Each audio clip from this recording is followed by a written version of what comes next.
सूरज का रुकना और पलटना कितनी बार हुआ? 7 बार हुआ। 4 बार हुजूर सल्लल्लाहु तआला अलैहि वसल्लम के लिए और 3 बार दूसरे नबियों के लिए। पहली बार हजरत सुलेमान अलैहिस्सलाम के लिए जब आप जिहाद के लिए घोड़ों का मुआयना फरमा रहे थे कि सूरज गुरूब हो गए यानी डूब गया और आपकी असर की नमाज कजा हो गई, तो आपने दुआ की, फिर से सूरज लौट आया और आपने असर की नमाज अदा की।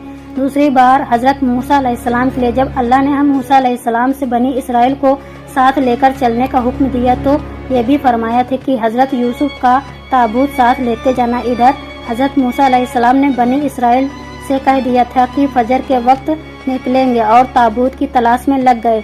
यहाँ तक कि फजर का वक्त करीब हो गया लेकिन ताबूत का कोई पता न चला, तो आपने खुदा की बारगाह में दुआ की कि ऐ अल्लाह सुब्हानहू व तआला तुलुए आफ्ताब को मुअक्खर फरमा दे, इसलिए सूरज आपके लिए ठहरा रहा यहाँ तक के ताबूत हासिल हो गया। तीसरी बार हजरत यूसा बिन नूह के लिए जब आप बैतुल मुकद्दस के महाज पर कौम जब्बारन से जिहाद फरमा रहे थे, जुम्मा का दिन था, आमी जंग फतेह होने में देर थी, यहाँ तक के सूरज डूबने लगा। अगला दिन सनीचर का था जिसमें जंग करना हजरत मूसा अलैहिस्सलाम के शरीयत में न था।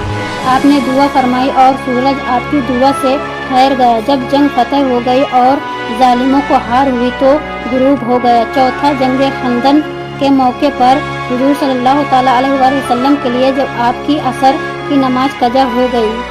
पांचवा हजरत जाबिर से रिवायत है कि हुजूर सल्लल्लाहु तआला अलैहि वसल्लम ने सूरज को हुक्म दिया तो थोड़ी देर तक ठहरा रहा। छठा मेराज की रात वापसी में आप सल्लल्लाहु तआला अलैहि वसल्लम ने मक्के वाले को खबर दी थी कि तुम्हारा काफिला जो तिजारत के लिए गया हुआ है सूरज निकलने से पहले पहुंचने वाला है। उस इत्तिफाक काफिले के पहुंचने में देर हो गई और सूरज निकलने वाला ही था। आपने दुआ फरमाई और सूरज ठहर गया। सातवां मंजिले सरवा बर हजरत शेर खुदा के लिए आप सल्लल्लाहु तआला अलैहि वसल्लम के हुक्म से सूरज लौट आया और आपने असर की नमाज अदा की। सुभान अल्लाह।